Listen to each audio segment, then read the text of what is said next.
And your source for esports racing is live. Good evening, everybody. Welcome to the Full Velocity Racing Network, live tonight inside the Daytona International Speedway on a Tuesday night.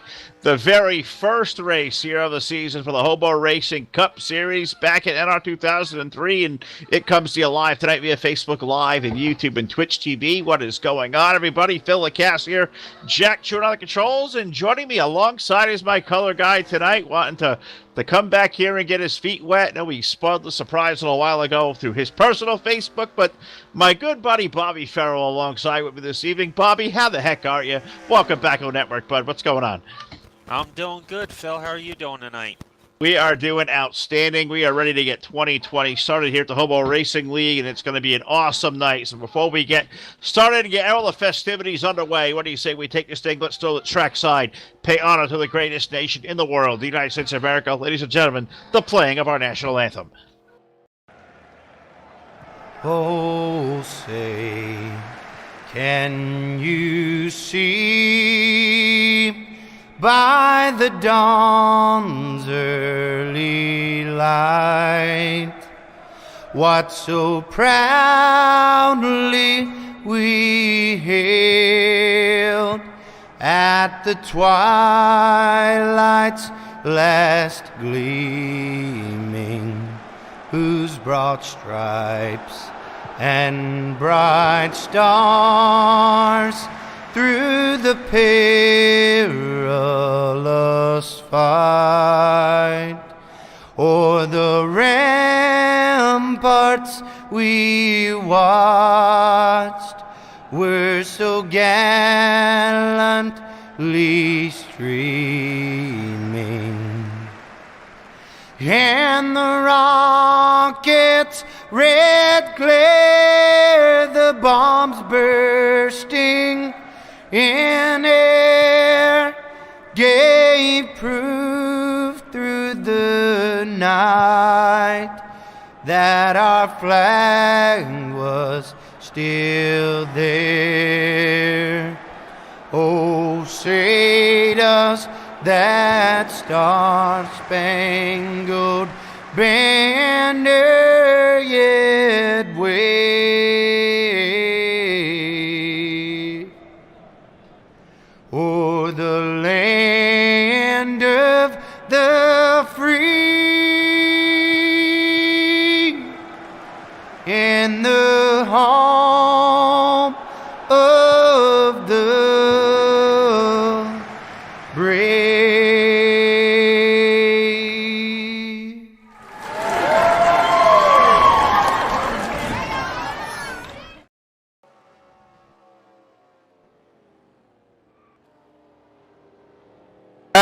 What a great way to start off the night here in Daytona. I got to thank Kevin Dedman and Dirty Grass Soul with the playing of our national anthem. Thank our buddy Charlie Milner from Milner Media and Design for putting that montage together for us. What a spectacular way to start what is going to be a great evening of racing here at the Hobo Racing League. I look around the Speedway, Bobby, the car count tonight, as we've always kind of come to know Hobo, really great. I believe we've got, 34 drivers out there going to take the Speedway 70 laps around. We've been out here to Daytona, it feels like, for a month.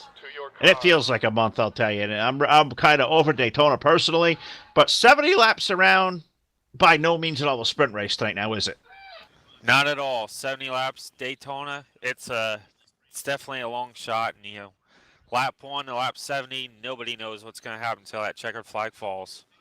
You got that absolutely right. So let's see if we can't get this Daytona party started. I'll throw through a Voiles Trucking starting lineup on the pole with the number 113, the defending Cup Series champion at the Hobo Racing League. That is Caleb Lingham alongside aboard this year. Car number 30, new team, new look, but same great driver, Jordan McGregor on the outside of row number 1. In row number 2, the number 31 car, we welcome back Jeff Stakanis with the number 73 of Herman Reese to his outside, Gary Moore, and we'll start 5th. He is in car number 40 with Steve Grant and the number 11 Speedland machine. He'll be on the outside of that 3rd row.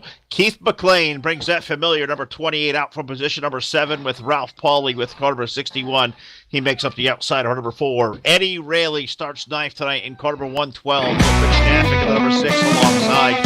11th starter, we find, we'll say back to the yellow mid-pack, we find our buddy KJ Keelan with the L29 alongside Lee Duke Sorensen, car number 59 alongside road number 7. We find Riley King, the number 95. Harry Cody and aboard car number 13. Let's go trackside for tonight's command. Drivers, start your engines.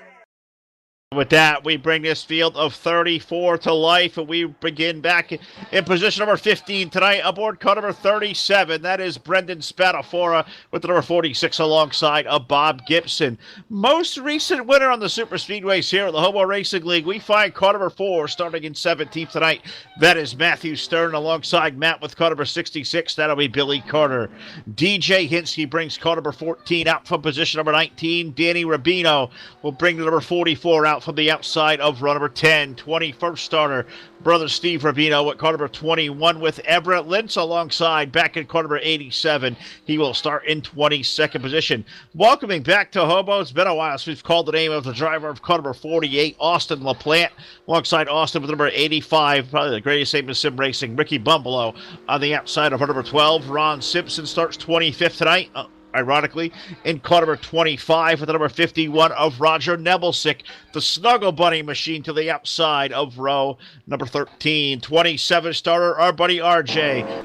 Ryan Johnson with car number 78, the 710 of Manny Diaz. Orloff in 28th. 29th starter, the number 23 of Maverick, and with Randy Smith going deep in the field with car number 10. He will start in 30th starting position. 31st, the number 22 of Jason San Diego with the number 77 of Kevin Roy. Pushrod, Bob Becker with car number 17.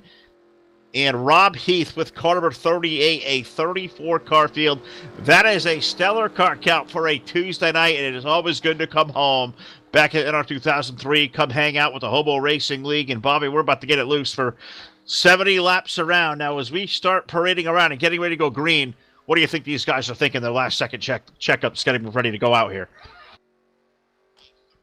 I hope I avoid the big one, because no matter what, it's going to happen. We don't know when, but we know when. We know why it's going to happen.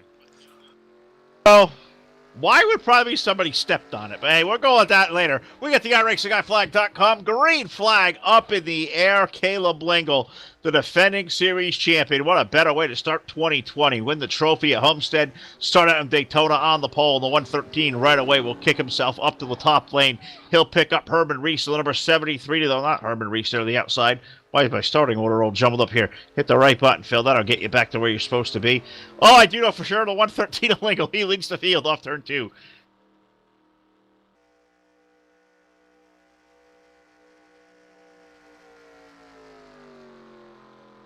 I'm lost too. When we look over in the corner, Lingle going to take the lead to the low side. That'll be that the number 31 of Jeff Stakanis going to take a bid for the race lead. Jordan McGregor in the 30, locked up high. Down low, Keith McLean, the number 28. He's already come to the low side. He's going to attempt to push the 31 out to the race lead. Will Jeff Stakanis be the leader by the time we exit turn 4? Looks like it, Bobby. I say so. He's got the lead, and he's fighting with the 113 on the outside right now. It's too wide behind him, and it looks like a 200-mile-an-hour pace lap right now. It really does. They are 2 by 2 by 2 from the first all the way back to 34th within 2 seconds of each other at the start-finish line. Now, I expect a lot of this here tonight. It's the old TR version of Daytona that we've all run a billion laps around. We know the low side will be good, the high side will be good, but the thing is always what we've always come to know with Daytona, Bobby. You need help up high. You're not going to have 3 cars past 10 down low, so it's going to be a matter. We know the train's going to work on the outside lane with the cut physics, but you're really going to hustle these cars and push them to make something happen, don't you? Yes, you do. You definitely need a friend. You can't either bottom or top. You can't go there by yourself. You got to have some help, and you're going to have a few friends if you want to get to the front of this field. Well, they're already starting to break themselves up to the middle, as well as KJ Kayla Jules has worked his way to the top 5. He's underneath the 30 car of Jordan McGregor as we run down the back straightaway. Third car up high, the Imcore Chevrolet, car number 40 of Gary Moore, and gets a run up the outside lane. It's really neat to see how this, it's kind of like a slinky, an accordion, if you will. They come apart at the end of the straightaway, they get in the corner, they all bunch back up again. How do you set up for a run here to make position early, or is it way too early to start making a risky move for position? I say, for me, it's too early. I like to ride around, get a feel for the track, get a feel for the setup, and you got to be there at the end. You can't start doing any crazy moves this early and get yourself caught up in a wreck. You just kind of ride out and wait and see how things shake out. Absolutely do. And there so far, everybody doing a tremendous job around here with now 3 laps on the board, already speeding down the back straightaway. Open setups over here at Hobo, as they always are on Tuesday nights. That brings a whole new wrinkle into you and I, Bobby. Let's face it, we are fixed setup racers. We go out there and open setups, we are probably pretty lost. But these guys who have a know-how of what they're doing, for guys like us that guess, you would think are good, a lot of tape, little tape, less tape as to be, what do we sit on tape? What do we sit on tires? What do we sit on caster and camber? Think of all these things these guys are going to play with and practice that we just can usually take for granted. These guys got a lot of talent and know how to make these things go fast now, don't they? Yes, they do. They got a lot more talent than I do, because I jumped in there for practice earlier today, and I just grabbed the fix fast setup that came with the track, and they were pulling away from me like I was standing still. I'm going to tell you what, they always say it was fixed fast, but I always known it to be fixed slow.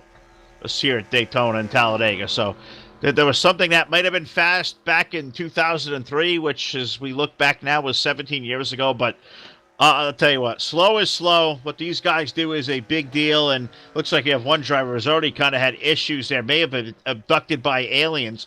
I think the 112 of Eddie Rayleigh may have had an early issue, and I think a couple of cars may have already lost themselves a part of the draft, including the likes of Kevin Roy and Randy Smith in the 10 car. They're already back there. Brendan Spadafora as well. I think Brendan may have almost spun the car out. Yeah, I sort of missed that on my screen. I was floating through the field, see how things were going through the field, but yeah, from the standings, it looks like they're in the back of the pack, and they're in a little bit of trouble right now. It's still early, but you definitely don't want to lose a draft this early, because those leaders come up on you quick. Well, here's the best part about watching the leaders going out there and you sitting that way. I did this on Saturday night. It worked for the most part. No, we had 2 completely different races. We raced together Saturday night. You were up in the top 10 most of the night. I sat about 30th all evening long, but by the sounds of it, just communicating with Jen, it sounds like he may have clipped the apron getting in the corner, had to really wash the car up the hill. He caught it. Car's okay, but you hit that apron. There's not a whole lot of traction down there, and the difference in banking, getting down to that flat, to that 31 degrees of banking, it takes an awful lot to catch the race car, keep it under control, and best of all, not take anybody else out behind you. Yes, it does. We had problems with that apron in practice. A couple people were hitting it and had the same issue. And when you're right in the middle of the pack like that, it's everything you got to not only save your car and keep it from spinning, but keep from hitting somebody else in the process. Now, let me ask you this one here. I think this will be something also to touch on here at Daytona. We talk about the apron coming into play. Now, let's face it. All of us, we're balls to the wall. We got the throttle all the way down. We're just kind of out there letting it ride and turning the wheel. For guys like you and me, I know it happens to be a lot too. Why in the world does that apron come into play? As fast as we're going, as big as the racetrack is and how wide it is, why do we keep hitting that thing and putting ourselves in trouble? Great question, isn't it? That's a very good question, Phil, and I think there's only one way to answer that for you and me. We just don't know how to drive. You aren't kidding, but hey, you know what? I don't know. You say you don't, but you picked up a Super Speedway Championship over the winter, so I don't want to hear about you not knowing a thing or two about how to get around Daytona. You got a top 5 on the airwaves here a few nights ago as well. I settled with a top 10. I was certainly happy with it. Let's look back here up front of what's going on as we get a couple cars breaking away up front, and that leader right now will be the 31 car, that Mopar Dodge Charger. Jeff Stakanis out in the lead. Keith McLean of that Ford 28, the Texaco Haviland machine that we've come to know with Keith. Teammate KJ Kilojoules, and that, I gotta say, ugly blue and white Renault. That's ugly. I'm sure KJ's got a really nice car. The only problem is, Bobby, when the broadcasters don't get it, we don't see it out there on screen. So whatever that pretty car KJ may have, well, it's an ugly blue thing running in third.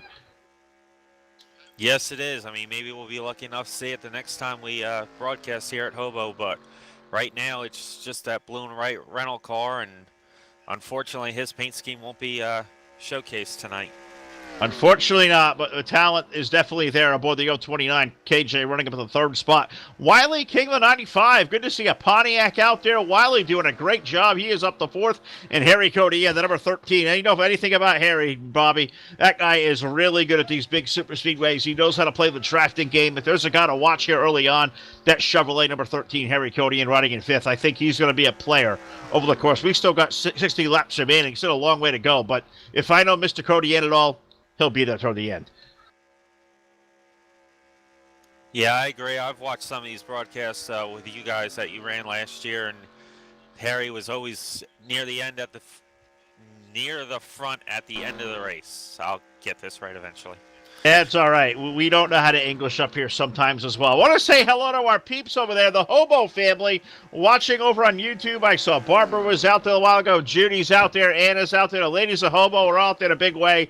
Hope you all are doing well. Great to see you out there interacting with us again. Great to come back to Hobo here on Tuesday nights. We're going to try to do this as much as we can here in 2020. I know we're going to be a little bit slower than we were as last year as far as the pace and, the ferocity we're going to do a lot of volume shows on. But when we come out here, it'll be really good to come out because we do enjoy this audience. To the group watching over there live, possibly through Facebook as well, I'm going to attempt to do the best I can to monitor all the chat streams out there tonight.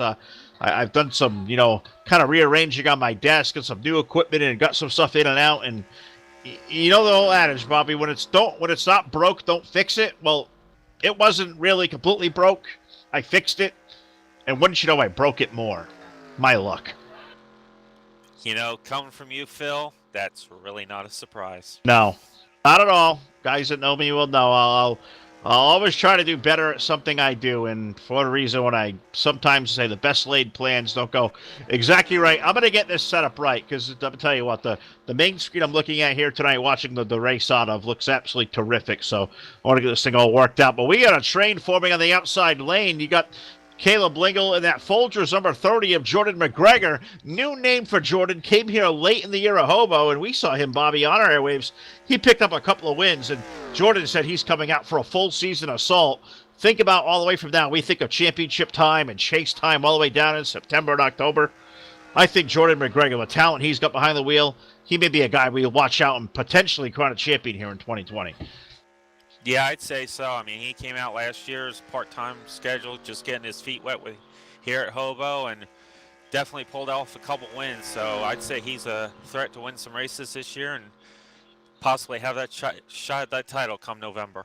Yeah, absolutely. We'll have to wait and see on that. As I'm not sure. I haven't peeked at the whole Hobo schedule yet. I know they religiously follow the Cup schedule, but I believe last year it was 40 races, and I can't imagine they're going to be any less this year. I know they go to some off tracks on their some of the off weeks. They keep racing here week after week, so we will definitely see what they have working out. But we have the field over here in turns number 3 and 4. We got the number 31 of Jeff Stakanis leading the way over Keith McLean, Keela Jules, Wiley King, and Harry Cody, and all sitting. Everybody kind of minding their business right now, all in a single file line, but not a bad time to do it, Bobby, because we're only 14 to 70 laps in. If you want to make it to the end, well, you got to log laps and get to the end first. And I got to imagine 15 laps in that they've got their eyes open, because we might be bordering on green flag pit stops here in about 5 laps, or maybe potentially less. Yeah, now it's the time that 15 laps in the race, it's time just to kind of ride, and we got pit stop, hopefully green flag pit stops coming up shortly, so everybody kind of wants to be in that bottom line, and a little easier to get on a pit road that way. Absolutely right. Just watch them kind of make the train. I floated all the way back here to the 11 car of Steve Grant. Steve started mid-pack there tonight. You got the 11 car up in the 7th, so I'm just working my way back to the field here, see where the first cars may be side by side. Matt starting the number 4. He's up high. Caleb Lingle now has switched the route on lanes. He has come to the bottom. Jordan McGregor followed him. The number 6 car of Rich Knappich. Him and the 4 car are trying to make something happen up high. They're running 8th and 9th, but the majority of the cars are right now on the bottom. I don't know if this top lane is going to have much of a chance. They need to get themselves kind of together if they're going to get it working. I don't think they're going to have time to do it. Yeah, right now that top lane isn't really going anywhere. You got 3 cars against, 10 to 15 cars on the bottom, and they're not tucked up close enough to each other. So, unfortunately, they're going to keep falling back right here. Absolutely right. So I'm just having to work on some stuff here behind the scenes there. So brief seconds, I'll take a pause. Don't want to miss any of the racing action. Got a lot going on around me here, so trying to keep up on all of it. The youngest one going out to hopefully get on the step to driving tomorrow. So we've got a bunch of stuff we have to print off here, and they wait. You ever know, kid? Wait till yours gets older, Bobby. I'll tell you what, they're gonna wait till the last minute, procrastinate. I know a lot like I do to have stuff they need for the first thing in the morning, and wait till this time of night when they've been home all day. So you see, one day when yours gets older, they'll drive you crazy, make you pull your hair out. That's what I'm dealing with on my end at this moment in time. Oh, I know. I did it to my mom when I was younger, so I'm sure mine will do it to us, at some point when she gets a little older. And, we don't get all the information straight from the school when it comes from her. She'll be like, oh, by the way. And Love that. I need that in 5 minutes. I love that. Love that. Let's see. I'm getting. Yeah, we'll work on that in a minute. It looks like we may have somebody coming down toward the pit lane. So up there, 18 laps. Yeah, I would say the window is open. I think you're going to see this whole group in the lead probably within a next lap or so, all diving onto the pit lane. So let me ask you, Bobby, you're out there in the lead pack. We got to take 2 cans of fuel. 4 tires, 2 tires. I can't imagine we're going to gamble with no tires. How about this, Phil? I'm going no tires. Fuel only, and let's get back out there. Yeah, that's right. I'm going down with 2. I'm going to take lefts on the first stop. I'm going to get myself in and out. I want to have the tires as close to the wall, the fueler as I can. No, risk anything messing up on the right side. Yeah, I'm going for 2 as we got a bunch of guys slamming the brakes on, including the leader, Keith McLean. And he highlights a big group coming on. That was for 19 laps. And we're wrecking going on a pit lane. That's always a hard thing to do. We take for granted how difficult getting on pit road at full speed is here at Daytona. Yes, we do. They make it, stay and make it look too easy, but some of us look too easy, but when you're sitting there in the car, it's definitely hard trying to get down from 190 miles an hour down to 55 at the line. It really is. It is a chore to do. We did see a couple of cars come together. We'll try to recap who actually got together there. Don't Jack could have saw that, maybe caught it. KJ and the 029, those guys are right up in the middle of the lead pack. KJ got spun around. That's never a good thing. So too bad for the 029. Blue car, rental car. Now he's got a dent in a rental car. You ever dent a rental car? Probably that bill's expensive. You hope. I've never had that experience, thankfully, but he's going to have a lot of explaining to do when he goes to turn that rental car back into Enterprise later on. I don't want to think about it, and we've been on the wrong end of this one recently, so that's just a salty thought for me. But we looked down the pit road. I saw Caleb Lingle amongst a gaggle of cars on there. I believe Maverick was in pit road. Matt Stern, Harry Codian, defending champion Caleb Lingle was down there. Rich Knappick, Jordan McGregor, Austin LaPlante, Gary Pauly. I did see a lot of 2 tires, so I think you were on the money with that one. I've seen a couple taking 4, but 2 looks like the early way to go. So let's see how these guys all kind of fought on a pit road. 2 big groups all kind of came in there a lap apart. I guess we'll wait and see who got the really good money stops in and who may have been a little bit slower, because they have a way of all coming back together. I guess we'll see who's got their pit stops all figured out and who doesn't. I know where I would be, probably in the back. Yeah, well, the way they came in there, I would have probably been on the brakes trying to avoid them and in the back myself. But they'll get grouped up here, and we'll get back to drafting once again. Absolutely right. As I'm just watching the cars that left the pit road on the first cycle through, I found Keith McLean waiting to see where the scoring and timing taking us, because it was towards Steve Grant, the race leader, last time by. He has come to pit road. Now I got Jason San Diego leading the 28 car across the line. I look up ahead and I see Rich Knappick. So I believe the second group, LaPlante's there, the 61's up there. I'm going to tell you what, the group that came in the second lap is, I believe, now being led by Harry Codian even. I believe that was the faster group. The group that got in cleanest. The first group wrecked, the second group didn't. And that's the group altogether leading this field right now. Yeah, that's the important part. You get on pit road clean, you get off pit road clean, you're definitely going to go to the front of the field here. Doing a good job. These guys are caution-free for the first 21 laps. And it looks like a complete round of green flag pit stops. And I believe Maverick and Steve Grant, the last 2 to come in and get their work done. So hats off to these guys. They take the the whole winter off here after Homestead. You go through the holiday craziness, you get into January, and I think about the middle of January when, they start testing down here, the Rolex cars get down here.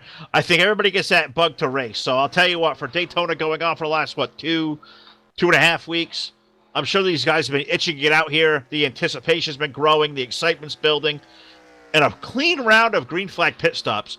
Had a boy, Hobo Racing. That's an impressive feat. It's not always easy to do now. We make it look easy, but it's really not. No, it's not, Phil. It's hard to do, especially when you've been out of the car in race conditions for 3 months now, and like you said, you get that itch. You want to get back in the car and you want to get going, and you're anxious, especially for the biggest race of the year. And they did an awesome job being able to get those green flag stops in fairly cleanly. No, at least we didn't get a caution off of it. Oh, we did not. It was there was some issues getting into the pit lane. We did see KJ get turned around. Let's update what happened to the 029, where he sits in the current standings. And, well, he's running in 12th, so not all completely lost. He did get a little bit of damage to the race car, but it looks like he'll be okay. Wiley King was back there. Early leader Jeff Stakanis is back there in 11th. Keith McLean and Jason San Diego leading that second pack. Looks like Steve Grant has found them as well.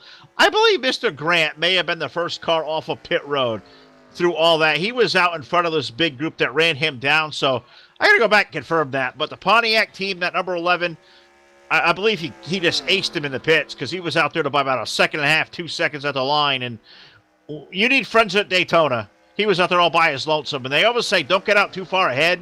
I think he did, but he's working his way back to the middle of that train. Yeah, it didn't work out for him there for a second, but he's got working for him now. Also looking at the familiar colors of the Lowe's number 48 of Austin LaPlante. Now, a 48 is a number near to me. I know it's a number you've rooted for in NASCAR, Bobby, for a long time. The old familiar Lowe's colors. Let's all, for Austin's sake here tonight, it fares better than the 48's, most recent sponsor of these last two 500s, because they haven't really ended up all that well. I just want to throw salt on that one. Lowe's is definitely the sponsor choice, on the Real Cup side. And that's where Jimmy had all his success, so we'll see if that success carries over to Austin tonight. I also learned that Lowe's will cut glass panes for free this week as well. That made me very happy with a broken pane of glass I had to replace, but I'll tell that story one day here if I ever get stretched out. But, yep, guys at Lowe's, they're good. I know Bobby's one of them loyal employees as well. He's there all the time, probably a lot longer than he wants to be, but, hey, that's what you got to do to work in this world today. But Austin LaPlante doing a good job on the outside running. Call that about 5th or 6th there off the corner there that time by as they're kind of going apart, coming back together. The race leader is the 113 of Caleb Lingle. Imagine that. The car that set on the pole 25 laps ago, well, he's still out there leading the field. Jordan McGregor's there. Gary Moore, and this is a guy that joined over here, Hobo, about halfway through the season, put some decent runs together. Now, how hard you've raced a long time. I have as too, Bobby. You find a great league like this. You come in halfway through the year.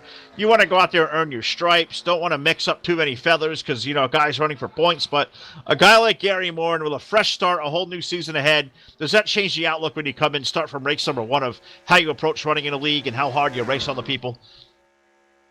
I think so. I think when you come in the middle of the season like that, like you said, you just kind of want to get your feet wet, get a couple races under your belt, and especially if you got guys going for the championship, you don't want to mess them up because you're not going to have many friends out there. But, 2020, it's a fresh slate, race 1, it's go time. Absolutely right. And we talk about guys that have newly joined the series or came in midway last year. Well, a veteran of the Hobo Racing Series, our old friend Wild Bill. Well, I tell you what, I was talking to Steve off air. Bill raced over here at Hobo for years and years and years. It goes back as long as this league's been around. It's been a long time. Wild Bill, health reasons aside, and, we know he's been going through it the last couple of years, but he has stepped out of the driver's seat now, going to retire from active driving, but I heard he may be out there watching tonight. I know Steve and the gang wanted to say hello to Wild Bill, so you're out there watching, Bill. We hope all is well. If you're out there, chime in on one of our chats out there. Let us know you're doing well. You're out there watching. We're definitely missing seeing the old 93 out there on the racetrack with us. So, Wild Bill, we salute you tonight, bud. Happy retirement. We hope all the health is well, and make sure you're not a stranger to us because we've been a fan of you guys for a long time as well. So just want to make sure we took a minute there to say hello and Amish, we've raced for so long, Bobby. This Sim's 17 years old. There's guys that I know you raced with back in the day that we certainly miss. And there's a lot of guys that I know Jack and I go back with the years at TDR that we certainly missed back in the day. But we forget all the laps we make, the camaraderie of what we have as a community. I know we do a lot of it, in our league on Saturday nights. We sit and talk for hours afterward. But you meet so many great people, make so many close relationships. You lose that when guys like Bill go away. That's a tough pill to swallow, but the longevity of the sim, we have all these old timers that come, that leave us. We got a fresh crop that come in, but I know there's got to be guys out there that you raced with years ago that aren't here that I'm sure you miss, just like I do. Oh yeah, there's a whole group out there that I got my start racing with the Blazing Pedals Racing League, and they kind of closed up shop, and I still communicate with those guys on Facebook from time to time, but definitely miss racing with them, miss hanging out with them and on a nightly basis here. You make so many relationships with these guys. You spend so much time. I know it's you guys out there with my audience. With Jack, do a lot of these shows with Todd. I mean, a lot of times what we do here, we spend about equal amount of time out here, building relationships, racing with these guys than we do with our own family. So it really is a commitment here, being a really good sim racer, being competitive, and, of course, doing what we do that we consume a lot of time with. So the relationship's been a great deal as we have had some racing going on up front. Imagine that we come to Daytona, we race. Well, Caleb Lingo's up there, but look at he has company. We go back to a 2-wide struggle for the race lead, and we find the likes of Jordan McGregor and Steve Grant, and also so the 11 cars, Grant 30 up, 22, and also 6er Schnappick. We have some new players up front. Caleb's going to be busy. Yeah, he's got a fight on his hands now, and, pit stops done. Guys kind of got tired of sitting in the line now. It's time to go do a little racing here. I guess it is. Now, you look at these guys running too wide the way they are, and they look pretty equally spaced right now, so the outside lane is certainly going to hang tough. Do you enjoy doing this kind of racing? I know, I'll be completely honest. I loathe it. I really do. I hate sitting in a pack knowing that my destiny sets of all the cars around me. You're so equal. There's only so many things you could do to make this, kind of happen for you. You really don't control a whole lot. I don't dig this kind of racing, but what say you? I enjoy it to a point. As long as I'm out here running like these guys are running, I'm enjoying it. I know the end's coming at some point, so it's just kind of still take it easy, but once you get involved in that wreck and you get a little bit damage to your car, and that kind of takes the fun out of it right there. Yeah, it really does. I'll tell you what, it's a different type of breed of racing to do for sure. I always like to call this even trained monkeys come out there and do a super speedway race and be competitive, but I'll tell you what, it's a skill to go out here in a pack and work the air. We have our first Team Power Motorsports yellow flag of the evening. Yellow will find us here on lap number 32, so we'll slow the field down here in Daytona. We'll put Jack Truan to work there with our very first full velocity instant replay of the night. Of course, here at the network in 2020, all replays are brought to you by Jonathan's Journeys, jmaxstrong.com.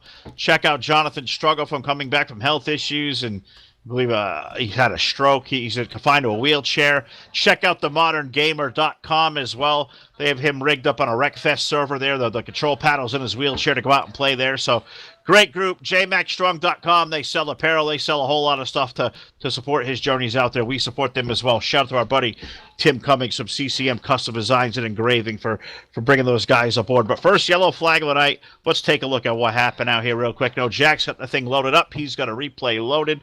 Bobby, did you see what may have happened? Yeah, unfortunately, I missed that one. It looked like it happened towards the back of the field. I was watching the front.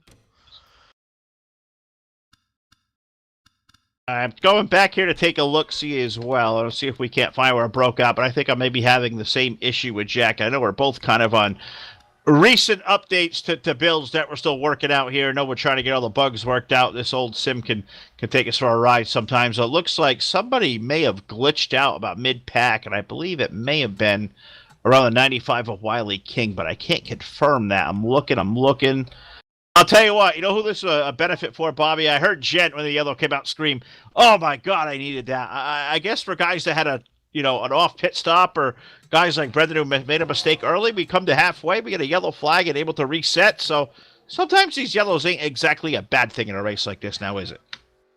Not at all. You had Brendan Gent, a couple other guys in the back of the field, getting close to possibly losing a lap there. And when that yellow comes out, they're jumping up and down as much as they can because they know they can catch up to the rest of the field and get a fresh start on the race here. Absolutely right. So we are under yellow for the first time tonight here at the Daytona International Speedway Hobo Racing League Cup Series. We're going to take a pause here under yellow. I'm going to grab a drink. I'm going to take a little bite of the burger that's got put down in front of me. That looks awfully good. And we'll come back and call the green live on your source for esports racing.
right, nice little extended of a yellow flag break there. We're halfway home here. The Hobo Racing Cup Series season opener here for 2020 at Daytona International Speedway. Want to say hello and happy birthday to our buddy Andy Margo, who was out there watching on Facebook and asking, well, where's the rest of the cars? And I'll take all the bullets for this one here tonight. We were working to get this thing ready to go, and I forgot. Well, anybody knows this old sim. Hobo Racing League, they run on the original game core. It must be modified in some way, though, because I got the original game core in.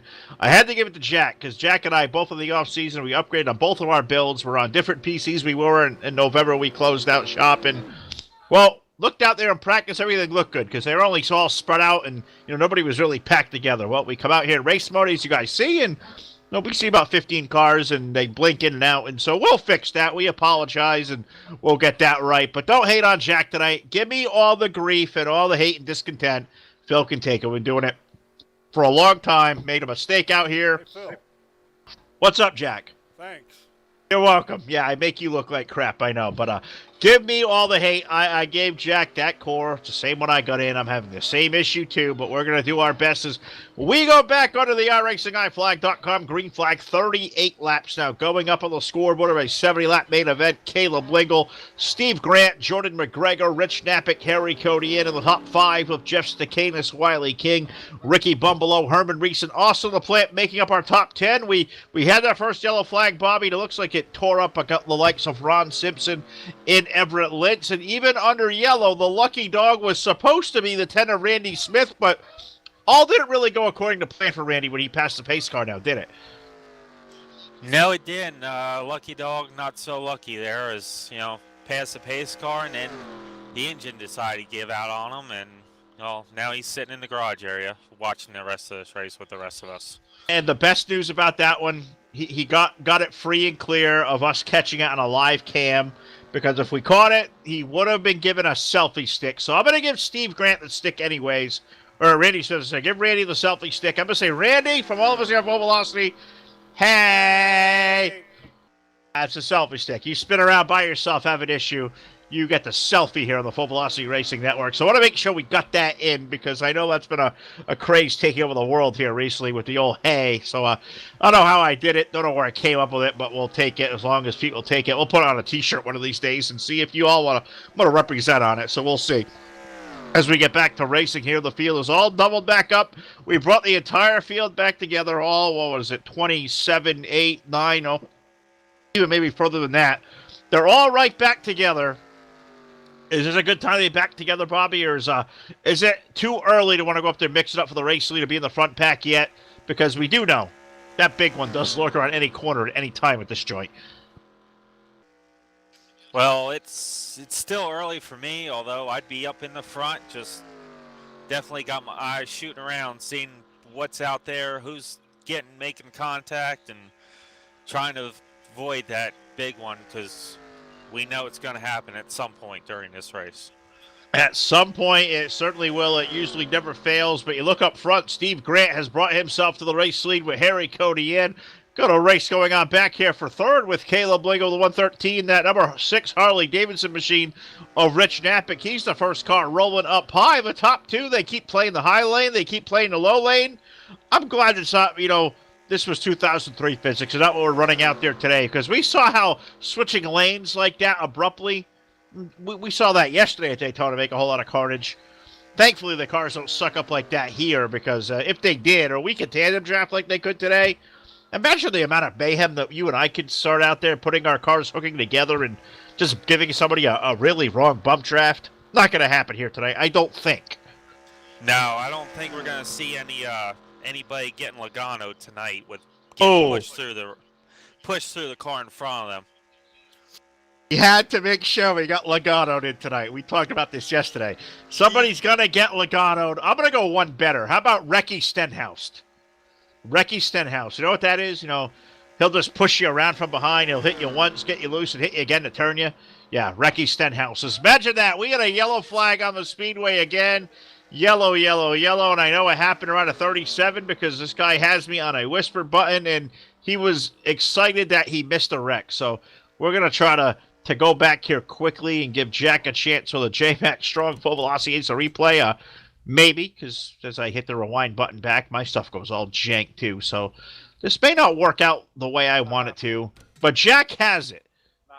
Not happening. Not happening. All right, replays tonight, unfortunately, not going to be too much of a favor, but I'm trying to go back here and take a look-see. Oh, Bobby's got the chance to go back and take a look-see, but something happened around a 37 because he about pooped himself, and he screamed out loud, I got through it. I don't know where he got through. Yeah, I was able to go back a little bit, and I saw the 4 around, but couldn't see where or how he went around, unfortunately. Yeah, all right. Unfortunately, we can't do that. You know what we could do under a yellow flag? I won't take a break on this one. Let's grab our buddy. Let's grab our buddy Brendan. I want to see what he's thinking after that one. I know he was pretty excited, so I'm going to crash my system.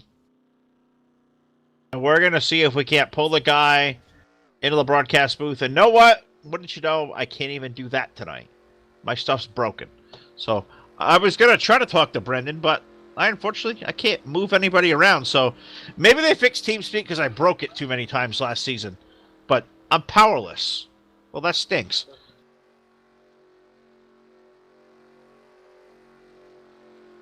All right, well, we'll let this thing kind of settle. We'll try to do what we can, but I keep adjusting on my stuff I broke over here. Let Jack play around down there in the booth as well. Bobby, give a second to drink.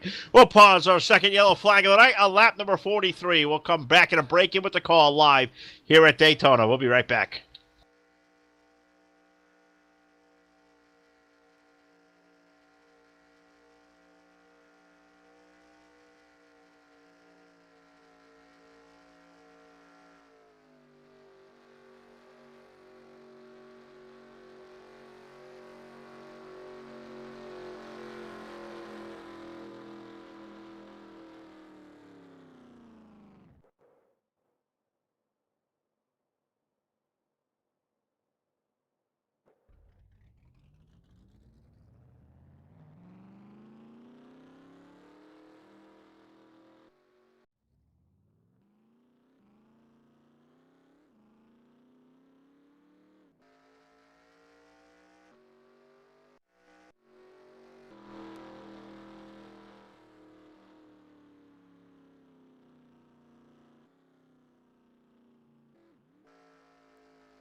All right, just like that, Jack counts me in mid-sip of a drink. But that's okay. We're pros. We can figure it out, Jack. It's all right. It come out my nose. It's perfectly fine and capable. But let's get ready to go back to racing here live in Daytona here at the Full Velocity Racing Network.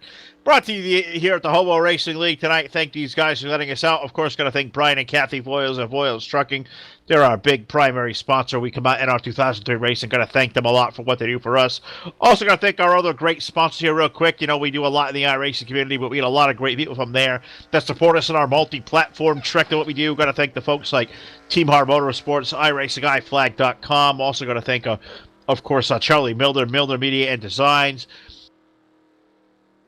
I think BladeNode.com, simple web solutions powered by nerds. How about the gang like Sheffield Graphics? Mike was out there watching through Facebook a little while ago. Going to thank him and all he does for us as well. So many other great folks that we get a hold of here week after week, night after night. Thank them all. Charlie Milner, Milner Media Design. There's a lot of our graphic work over on the other side of the platform.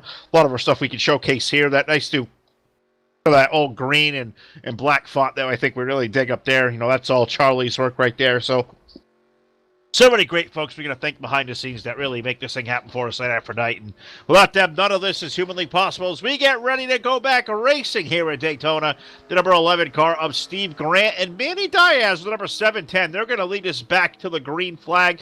Them two gentlemen did not pit. The guys behind with Harry Cody in, Jordan McGregor, Caleb Lingo, they came to pit road to top off. Now, you think about it, Bobby, they ran about, what, maybe four laps there in that little run? That's 4 laps less few these guys have up front. I think they're banking on maybe a quick yellow flag here in about 5 or 10 laps to maybe come in and cycle because Daytona's not a place I'm not really all that comfortable being off sequence. No, I'm not either. I was surprised to see those guys stay out. I would have been on pit road at least for fuel, but there's still at least one more pit stop, and like you said, I'm sure these guys are hoping for a caution, you know, get in the pits, get their gas, and maybe still come out with the lead. Now, I'm looking at the lap count on the board. 47 of 70 out there. So heard a lot of guys clutching under the yellow flag. I don't think even Larry Mack's calculator can make this thing go 20-plus laps on fuel to get to the end. That just can't be no absurd possible way, can they? You can't clutch 3 laps at Daytona and save that much. I mean, that's 7.5 miles. Maybe? I can't imagine. I highly doubt it. You may have somebody crazy enough to at least go out there and try it, but 20 laps is 20 laps, and never mind. I'm watching that gas tank.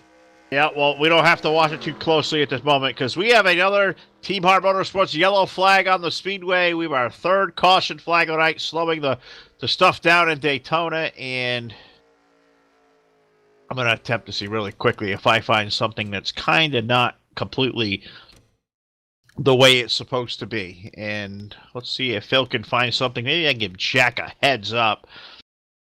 I don't know if we're going to get any type of replays here as much as I have both of our stuff all cracked out to be here tonight. But we'll take a look, and I don't see it yet. I don't see it yet. I don't know if I'm going to find it all. I'm going to keep looking. Bobby want to keep looking. I'm not sure what in the world happened back here to put us on our yellow flag for the 3rd time tonight. I'm running all the way to tail the back of the field.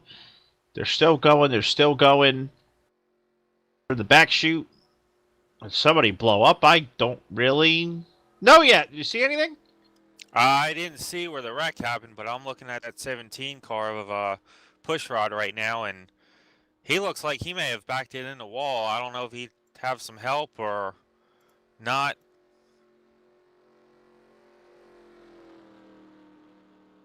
Yeah, I said I don't know if that's new damage or not for the 17, but I lost him coming down on pit road, so there's some tranquility of stuff happening out there in Daytona tonight, and you think with all the magic of technology and stuff that we may have to find it, they call me Blind Ass Lacasse for a reason. Well, now I feel like I've taken 2 other squirrels with a couple of nuts out there with me. I almost have a fear that Steve Rubino may have been involved in this, but Rob Heath and maybe Austin LaPlante and Jason San Diego. So I'm going to keep attempting to find the story. But I don't recall those guys being near the back of the pack at the restart. So we're going to keep efforting and see what we can't find. That's a big effort.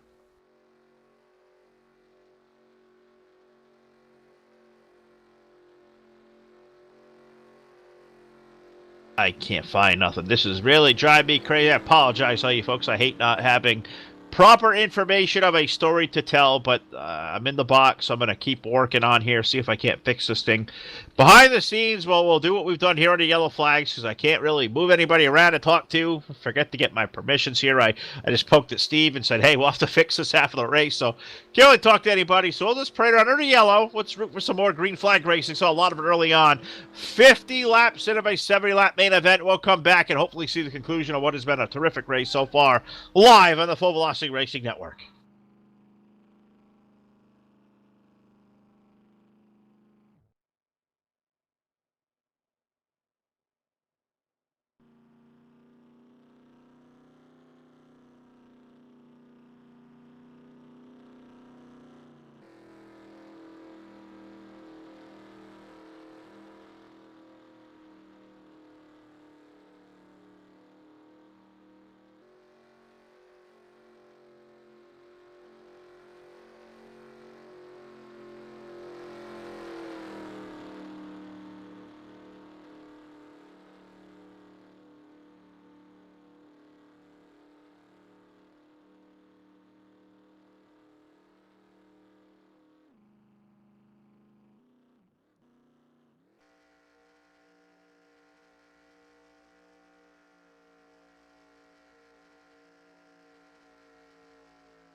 All right, we're getting ready to go back for a restart here. 52 laps of 70 in the book here in Daytona. Looks like it's going to be Maverick going to be unofficially the race leader scored last time by, and I believe that may indeed be also accurate with Roger Nebelsick running in second. How about our snuggle buddy? Was texted Roger a little while ago today. He sent me a picture of the car, said the snuggle buddy is back. So I know Todd's not here with me tonight, Bobby. I know he likes that snuggle car. He likes to go up and run and give it a big old bear hug. How are you feeling about that 51? Does that make you want to go hug a teddy bear? Wants me to go snuggle a teddy bear. That is a good looking race car. He's got it up second place right now, so we may see a little more of that car right here. Certainly will, looks like, as we had a couple different cars now. Up to the front of this one is Maverick's going to lead him there in that John Deere Chevrolet. Back to the line, Roger Nebelsick. Matt Stern going to be up the third of the four car, I believe. I don't think he's going to be scored a lap down. I don't think he's back in the lead lap. Ricky Bumbalo is going to be third. Manny Diaz and Jason San Diego going to be our top five as we go back under the green flag now, working on lap number 53 with single file restarts. These cars take a lap and a half to come back up the full song, but what do you have any tricks you can do to make these cars come back up to speed quicker, especially the single file line, or are you just hoping you get a really good, launch off the line at the start and then get a good pull on the guy behind you in the back should maybe help you aid yourself to top speed by the time you hit 3? Yeah, I'm just hoping for a good launch. I haven't figured out any tricks of the trade to get a little more speed out of the car, but good launch and couple good cars in front and behind you should help a little bit. I think these guys making setups cognitively make that first gear and second gear a little bit quicker to get up onto the gearbox. Do you think they have anything to gain by doing so? If we were building a setup for Daytona, knowing how slow these pace laps can be and how much importance it is getting these cars going, would you put a taller gear in it to make these things accelerate quicker, or would you not risk blowing up the motor? Because I'd blow the motor up, I guarantee it. Well, I'd probably blow up the motor because I don't know what I'm doing when it comes to these open setups, but that's one thing I wouldn't want to do is blow up the motor and cost me a shot at the win. You got that right. As we start racing over here up to the front of the pack, as Maverick led them back to the green flag, and he'll lead them off turn number 4, that John Deere Chevrolet. Look behind him, you get the likes of Roger Nebelsick there. Ricky Bumbalo, the gas monkey, number 85, now up to the third spot. Caleb Lingle, he is in a dance with the side by side with the 85. That's for third. Jordan McGregor giving him quite the push off the outside. And now KJ, the 29, he'll pull the top lane as well. Let's see if these guys can't pull the train around the outside now. I think it's Matt Stern of the 4 car up there. Let's see if Matt Stern from one lap down. Can he unlap himself the hard way? We remember back here at Talladega, the last restrictor plate race of the year for Hobo last season. It was that Matt Stern number 4 that went to victory lane. So could Lightning possibly strike twice? Can he potentially A, unlap himself, and B, come all the way back in less than 15 laps to win this race? Well, it might be a little harder than you think, Phil, because I'm not showing him a lap down. I'm showing him 2 laps down, but takes it out of it. It looks like he's trying to get one of those laps back at least, and then caution's out. So there's one back. He might get 1. He might get 2 here, depending on where he's lining up and how the lucky dog falls. That's exactly right. Yellow flag on the speedway as we got it for the 4th time, and I'm trying. I see somebody sideways in the grass. That's never a good thing. I found Bino. I found Bino in the grass in the number 44, and I don't know how we got down there, but there were definitely more cars wrecked over there, I believe. Oh, it was a white car. Wind that one real quick. Let's see if we can't catch that one. I may have at least halfway something to tell on this one. Austin the Plant was in the grass. KJ was down there. Looks like, Kevin Roy, 77 in the white car. I saw the 30 of Rob Heath. He was definitely involved, and he was wrecked 2 different times. So there's a story there to tell. I don't know if Jack will be able to go back there and take a look at it, but I can definitely tell you. We got 4 cars tore up, 5 cars tore up. I don't know, we can't exactly call this a big one, Bobby, can we? This kind of like the semi-big one? That looks like mini big one to me. 4 or 5 cars compared to 30 that we have. Yeah, that's just a mini big one. I think the big one is yet to come.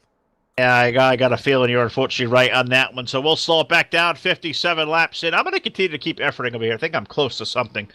Hopefully I got this thing done before the finish of the race. See if it works. I give the jack later on. But we're going to pause here. Fourth yellow flag of the night at Daytona. 57 laps in. It's gearing up to be a wild finish. We hope you'll stay with us because it's about to get good.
All right, the lights are out. We are at the 10 to go marker, and let's see the finish of tonight's great event here in Daytona with the Hobo Racing League. And we can finally say I think I may get my replay stuff on my end figured out. I don't even know what happened. We'll get Jack unfortunately have to fix him off air after the race is done. We apologize to the gang here at Hobo, all of you watching for feel like we do our best with this stuff. We went out there on practice. We followed cars around. All looked good. But what we didn't have here on practice, it's always really hard to get 20 or plus cars out there together at the same time. And so that, I guess that's our fault there. We'll take all the egg for that one there tonight. And we got it all sorted out here. Next time we come back to Hobo, you'll see all the cars out there at real time on the speedway. But we'll prepare to go back racing now. Caleb Lingo going to lead. Jordan McGregor, Ricky Bumbalo, Jason San Diego, Rich Knappett going to be your top five with Jeff Stakanis, Herman Reese, Keith McLean, Brendan Spadafora, and Ryan Johnson. That's a pretty good sporty top 10. We know we were both having a little side conversation, Bobby, with our buddy the Gent off air. And he was saying it's time to go and time to get aggressive. But how aggressive do you want to be at Daytona? I mean, I know we all want to be in victory lane here, but it's the first race of the season. Don't you at some point you have to think big picture here as well? It depends on who you are. Some guys are, they're points racing. Some guys may not be planning on running the full season, but I think either or, it's Daytona, biggest race of the year, the Super Bowl as they call it. You want to win. You do. It's always nice to win the first one, the biggest one of the year, they would say. I call it the first of what is 36 and potentially 40 points races this year. As we go back under the iRacingIFlag.com green flag, I say hey to our buddy Jeff Brown over from iRacingIFlag. He is out there watching, checking out what's going on in our 2003 tonight. I know a lot of great leagues run on Tuesdays, including this great one here. The Cup cars at Daytona, Hobo Racing, Caleb Lingo going to lead them back to green with Jordan McGregor. They're going to get a little brief two-car breakaway up front. You got Ricky Bumbalo there running in third now. That's, you would imagine, the little burst they had right there, you got to think that's probably a little bit of different gear for those two getting away. Bumbalo back there in third, but look at, here comes that Mopar on the low side. Jeff Stakanis at 31. Well, he got a great restart. He is up to third with a little bit of a hip check on there. Him and Ricky got together off of 3 and 4. Yeah, they've been getting a little close for comfort. Those two Mopars getting together there, but looks like they got themselves straightened out, and they want to see if they can hook up and maybe take over this race lead. Absolutely right. We got 62 going on the scoreboard now. Now, where you want to be at if you're calculating yourself to making a late race move to potentially win this race right now, where would you want to be in relatively to the rest of the gang on the racetrack? What spot do you want to be in? I want to be in the catbird seat. I'd say about top 5, somewhere in that area. I want to be close enough to the front so I can see it, see who's making a move, and the leader's kind of sitting duck right now because he's only watching the mirror where everybody else is. All they're doing is looking out that front windshield. Got that right. And the first car up high is Ricky Bumbalo, number 85. Well, he's going to pull Stakanis up at 31. He goes to the top lane. Let's see if they can't make a run. Herman Reese in a caddy. He's going to bring the 73 car. He'll be the third car down low as we drag race on the corner. Looks like that low side may have got together a little bit quicker. I believe that may keep Caleb Lingo to the lead. He'll go up the hill. He'll throw a little bit of a block on Stakanis. You can really upset. Remember back in the day, you could really upset the run of a car up high. You don't have to worry about getting run over from behind with that big run like we have nowadays. Caleb's a master playing the draft. He holds both lanes behind. He'll lead them over in 3. Yeah, he's too wide all by himself, and he's working both those lines, trying to keep everybody, the rest of the field at bay. We'll see how it works out for him. It almost reminds me of an old bright red car with a number 8 on it years ago that used to do that same thing. Play both lines, nobody getting a big run, keep them both at bay. Can Caleb Lingo hold on? Jordan McGregor riding in second. I like him, and I'm not sure. We asked where you wanted to be. Jack, did you say on the live mic in the catbird seat? Did you really go there? You went there. And if you went back and watched our broadcast of the Polar Bear 250 from Talladega here a couple of weeks ago, on a Saturday, about a week and a half ago now, if you want to know exactly what a catbird is and the existence of, say, the old proverbial catbird, well, I was educated it was a real thing, and I couldn't believe it. And they went as far to cite us, Wikipedia pages over here on YouTube and Facebook, and Todd out there. Todd went on his phone and found the call that a catbird makes, that this wailing sound it made. So I'll never again question what a catbird is. We'll know forever. Wherever the catbird is right now in the seat you want to be here in Daytona, I like it. But I'm going to tell you what, 28 of Keith McLean. I'm watching that 28 car. We know how the 28 gets around here at Super Speedways. I think I want to be the 28 right now, Bobby. I think I like where he's sitting. Third or fourth car in line. You know, they're going to make a run up top of the lane. The leader's going to have to switch lanes. They may make the contact. I'm thinking I want to be fourth in the inside lane. I think I like the 28 car right now. That's just me. But if I don't win a lot of these races either, so you win a lot more than I do, that's where I want to be. Yeah, that'd probably be a good choice. I'd be in there, third place. That bottom line's kind of the place to be, though, because they can still wreck and, you know, take themselves straight to the wall. I think we both agree the place we don't want to be coming to 5 to go is in the race lead. Is that the most helpless place to be? Well, normally it would, but for Caleb, he looks like he's having a good time up there, and he's watching that mirror. Oh, they're wrecking. They're wrecking in back, so it really doesn't matter at this point. Oh, well, we're going to be racing back to the flag from here. Caleb Lingle has done a great job holding them all at bay all night long, but I did hear somebody get some tires squealing. Oh, I thought I heard, and I definitely see Maverick, the number 23, has went around. Now, I don't know if this happened in front of him or behind him, or no, they got together even further up ahead, so I'm going to take a peek up here. Oh, Jack will be able to catch it, but I got my stuff kind of fixed away now, so at least I can explain what happened. The 40 car of Gary Moran gets spun around here to bring us under yellow flag, and not sure if he had a bump draft gone wrong or somebody switched lanes. He was next to Jason San Diego. Hit Harry Cody in number 13 up. The 22 came up the hill. The 40 tried to get in a hole. He tried to split the difference in a hole from the high lane to the middle. It was between the 22 of San Diego and right in front of the 22 is a 6 of Rich Napick, and I think that was a matter of the 22 or the 40 car trying to thread a hole that wasn't there. Ran out of room. He got a clip from the 22 of San Diego, and around Gary Moran went, and it tore up a couple different cars behind, including one I definitely saw was the 23 of Maverick.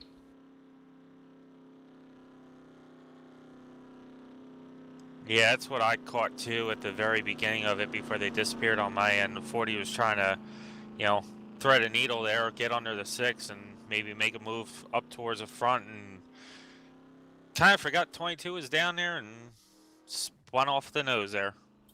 Oh, we talked about it. It's late. It's time to be getting aggressive. Oh, I see what happened to the 23. Somebody went bouncing 2 or 3 lanes around, got pinned around like a ping ball in there, pinball. Let's see who this was that bounced off all these cars. Somebody right in the middle. Let me get the camera over here. And I think it may have been the 61 of Ralph Pauly. That U.S. Navy machine took a side draft and a bump off of somebody, bounced up on the outside wall, and then come back down in front of the 23. It's a multiple car wreck back there. It's a big one. Multiple cars tore up. 23's junk. Looks like Bob Gibson's cars may be junk. I think Roger Nebelsick was back there as well. I think he's all sorts of tore up. So this one may tear up a couple of feelings as well. We're getting down to the closing lap, so this kind of changes everything now. We talked about where you wanted to be in the last 10 laps. Well, now we're going to be down here potentially. I don't know if I'm not sure if this one's going to restart. This may be over. Yeah, I think it's over. Usually with 5 to go, they most of the time don't go back green. We'll have to see once the pace car comes around the line. If the lights don't go out this time, I would say we already watched the race to the finish here. That may be in case right there. So one car trapped a lap down, and that was an Nebelsick number 51. So this may be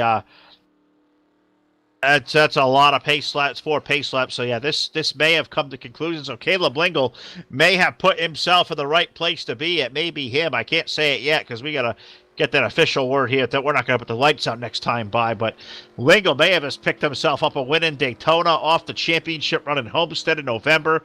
Not a bad way to start the year, I got to say. Jordan McGregor, Herman Reeks, Keith McLean, Jeff Stakanis. Unofficially call it a top 5. We never know what may happen. The field is over here in turns number 3 and 4. And I'll tell you what, pace laps at Daytona, they feel like they just take forever because there's so much going through your head. There's so much you want to strategize. And now as you're in 3 and 4 with the race lead, if you're the 113 car, you're begging. Don't put these lights out. Dear God, don't put the lights out.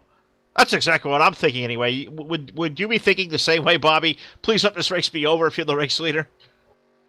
Yeah, if I'm the leader at this point, I'm watching the lights on top of the pace car, and once he crosses the line, I'm hoping that those lights don't go out. But second, third, fourth, fifth, they're watching those lights, and they go turn off, turn off. But it looks like they're not going to go off, and this race may be over.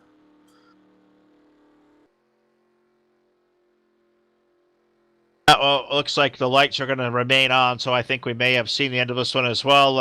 I'm getting communication with Mr. Brendan that he may have been involved with this last wreck as well. He said he's running 15th, Bobby, but he's on 3 tires. I didn't know 3 tires was safe. I know you can race a 3-tired car out here. Well, I think on he green started with flag 4. conditions. I wouldn't try and run with 3 tires, but just riding around on pace laps, and there's no need to pit now. Nope. No, just run it. I'll even give it takes me back to the 18 yesterday with a motor going south on him. He tried to let that thing putt under yellow, and it was all really great idea until the red came out. They tried to restart that car. Did you see any of that when they refired that car and it kind of made that little burnt sound and then shut immediately off? I think that may happen to Brendan right now if they had to pit stop that car. Yeah, I think so too. He's good and car's running now, but if he stops, it may quit on him and say, "Nah, no, you're walking back to the garage." A little bit of smoke coming on back there as well. It looks like we're picking up hope out there. Somebody with white and black smoke coming out of their car. So, all I do know, we are making our way around this 2.5-mile super speedway under the yellow flag, and I believe this time we will see the yellow and the white flag on the speedway. So, I gotta say, unless a miracle happens with a 1-lap shootout, I don't think we even have enough time for that. I think this one is pretty much officially over. I think we just crowned Caleb Lingle the champion here at Daytona here tonight. Second place for Jordan McGregor, Herman Reese, Keith McLean, Jeff Stakanis. Ricky Bubalo looks like he's going to get the season start on the right foot. 85 car will finish up 6th with Rich Knappich in 7th, Harry Cody in 8th. Duke Sorensen 9th. A good run for Tango getting a top 10. And also Ryan Johnson's number 78. Looks like he may bring home a top 10 here tonight. 11th will go to Billy Carter. 12th for Matt Stern. Austin LaPlante's return. He'll get 13th. Ralph Pauly 14th. Brendan with all 3 tires at all. Looks like he may grab a top 15 out of this one. 16th will go to DJ Hinsky. Pushrod will be 27th. Wiley King 28th. Kevin Roy 29th. Jason San Diego looks like is going to finish up in the 20th position, I should say. 21st for Steve Grant. 22nd to Gary Morin. Rob Heath will get 23rd. Danny Rubino, 24th, and I'm looking down here through the standings. Hope I get them all here. I believe we have Mavericks number 23 will get 25th. Roger Nebelsick, 26th. Bob Gibson, 27th. 28th will be Keelan Julis. 29th for Manny Diaz. Steve Rubino going to finish up 30th. No, Steve wasn't looking for that run at Daytona. I got Randy Smith 31st, and Eddie Rayleigh will get 32nd. I think I got all the cars locked in there. I jumped out, fixed my stuff. I know how to fix Jack here post-race, so that will make me feel a whole lot better. But I'll tell you what, Bobby, in the backstretch, it's got to feel good being that 113 right now. He just punched himself a ticket to victory lane in Daytona. That's usually a very hollow territory. I don't get there. It's been a long time since I got the victory lane here. I know you had a little bit over the wintertime. You went to visit victory lane at Daytona, but I don't care what series or what league we're in. Winning here just always seems special. It is. It doesn't matter if it's the big Daytona race that we all run, or we just come to Daytona. But Daytona, that's the one track that no matter what happens, that's the one you want to win. Sure is. Well, we can say the field is in that 3 and 4 area right now, exiting the 4th turn for the final time. It'll unfortunately be behind that beautiful pace car. Going to pull him here off the 4th turn. The lights flashing. Unfortunately, the flash bulbs will have to go off with a yellow flag conclusion here at Daytona. It's going to be Caleb Lingle with a couple of yards left to go, as long as he doesn't pull a Mark Martin. I did that before. Not a good idea. Do we see the checkered flag from here? Caleb Lingle is going to be the big winner tonight here in Daytona. And we'll shift gears toward the Full Velocity post-race show presented by BladeNode.com. Hope we'll talk to Caleb, talk to Jordan, our third place finisher, Herman Reese. Hope you stay with us. We'll be back on the other side here live on your source for esports racing.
I think we're all set to go. Got to thank Steve and the gang over here at Hobo Racing. Had to give me some what we call permissions to move people around here in the Team Street Communication so we can talk to our top three. Caleb Lingle, tonight's big winner over Jordan McGregor, and a third-place finisher tonight aboard that Cadillac, car number 73, an old friend, Herman Reese, with a third-place run here in Daytona.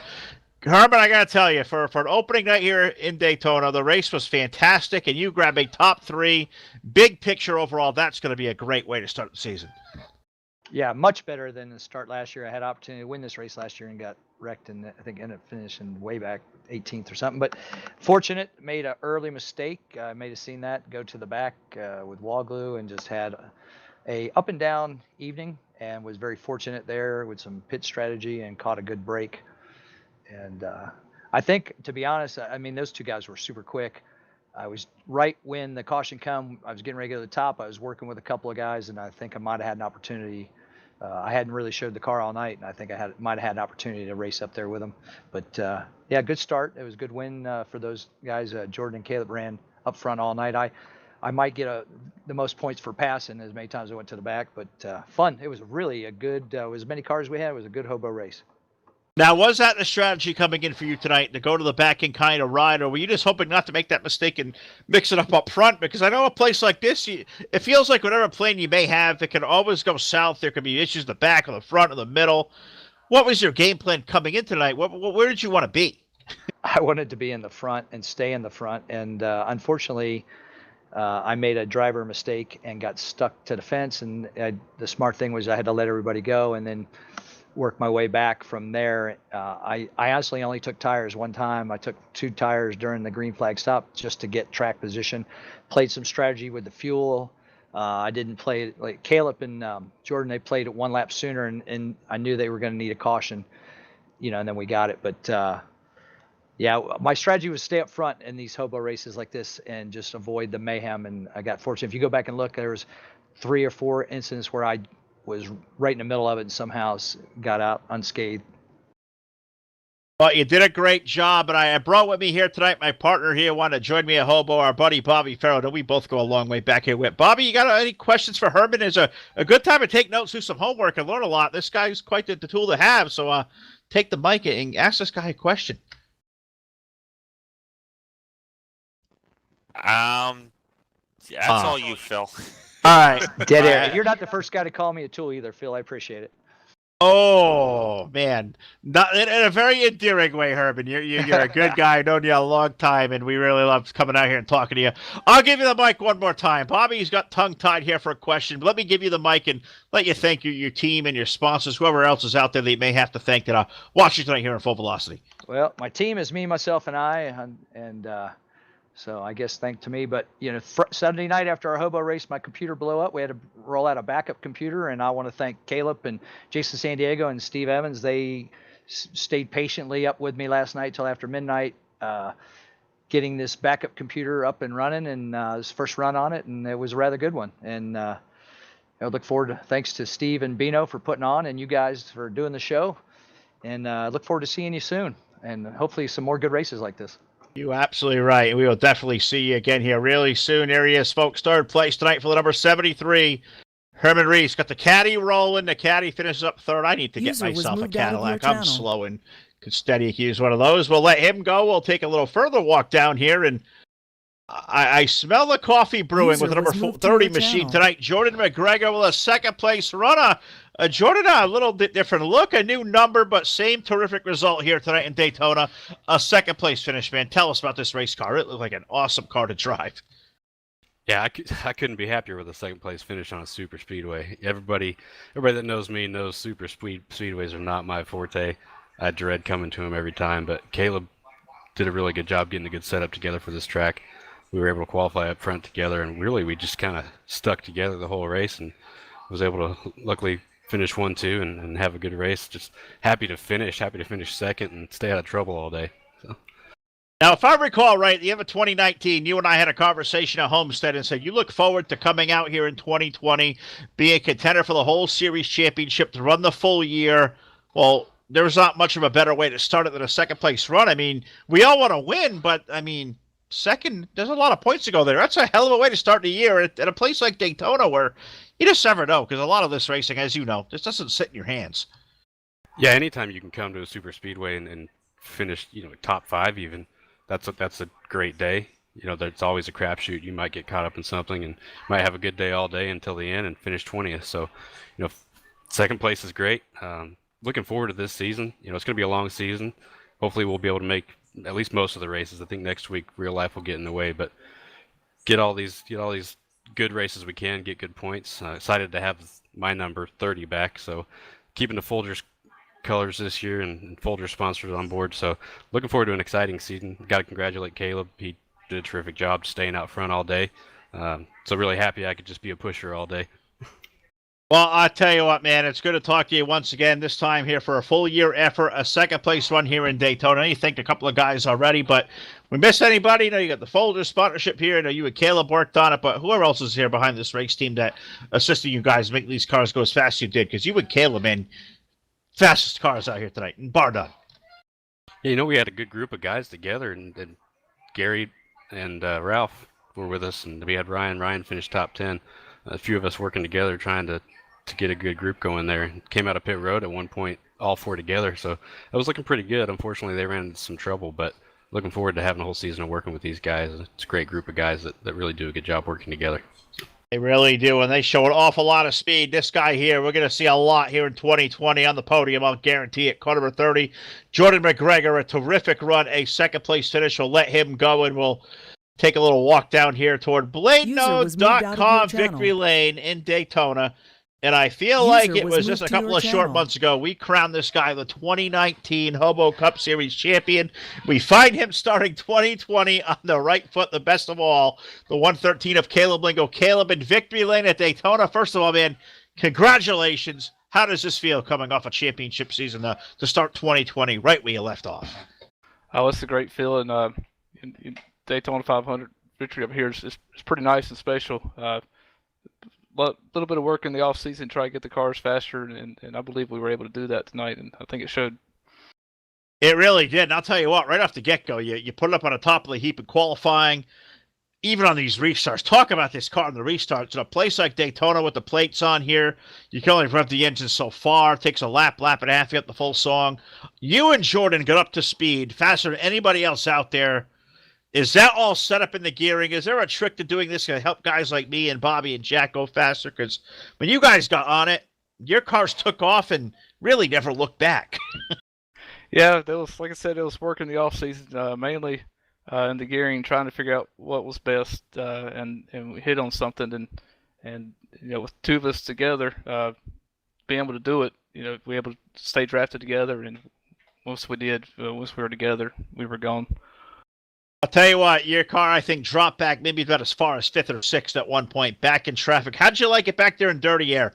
Not as great as that turbulent feeling of being up front with clean air now, is it? I'm sorry, can you repeat that? I said I saw your car drop back as far as 6th there at one point. You were stuck back there in traffic a little bit. We know your car was great out front, playing both lines. How did it react to the dirty air there, being in the traffic, and I'm sure you were a whole lot more happy to put the car back out in front in clean air. Oh, for sure, yeah. Once we got back there a little bit, it's easy to panic, after you've been up front, then make your way to the back, and then you got all these cars in front of you, running single file or double file in front of you, trying to get back up there. But I just put my nose on the car in front of me. I was second in line and pushed them, and we got back up to the front, and it was fast, but yeah, the clean air was much better for me. Well, it certainly showed. This 113 was badass fast as it always is. Caleb, let me give you the floor one more time here. The wins in Daytona, they don't come often. They're always special. Let me give you the mic and let you thank your teammates and your sponsors and whoever else out there watching, friends and family, whoever else out there. Floors are yours, man. The champ takes the mic again. Thank you, Phil. I appreciate everybody at Hobo, Steve and Bino for putting this on, and you guys for broadcasting. Big thanks to all my teammates. Fast cars are great, but without them at Daytona or Talladega, fast cars don't mean much at all. Say hello to friends and families that are watching, and I hope everybody enjoyed it. We certainly did, and this guy here is a classy champion, and I'm sure he is going to be one to watch already, and he's already User was punched moved his out of ticket your into the channel. playoffs here for the first race of the season. Caleb Lingo's tonight's big winner, and Bobby, he made that point. It's always good. You need friends out here at Daytona. I'm glad he had a bunch, and I got to say, I'm really glad I had you out here to assist me in this, because these races can be tedious and drag out, but you were just enough to help me steer this thing home tonight. But I hope you had a good time, and thanks for coming out and playing with us. Yeah, I have a good time racing, but I also have a good time joining you and Jack in the booth. It's always fun to, kind of get a different view of the track instead of sitting behind the wheel in the driver's seat, to kind of get a view from above and, see the craziness that, I put myself through. It's always a good reminder. I'm glad he was here tonight. Got to thank him. Got to thank Jack Chuen for his help on the controls. I promise I'll have his stuff right next time we come back over here. I'll swear to that. So got to thank him. Got to thank Todd Stanton and Ron Piles, our other owners here at the Full Velocity Racing Network. Got to thank all of you for tuning in live tonight with Facebook Live, YouTube, and Twitch TV on your source for esports racing. You all have a great evening. Make sure you tune in back here tomorrow night to the network. DWRL Wednesday night street fights on the dirt. I believe we're out in USA tomorrow night, so I believe if we're there, I hope you'll be there with us as well live on your source for esports racing. Good night, everybody.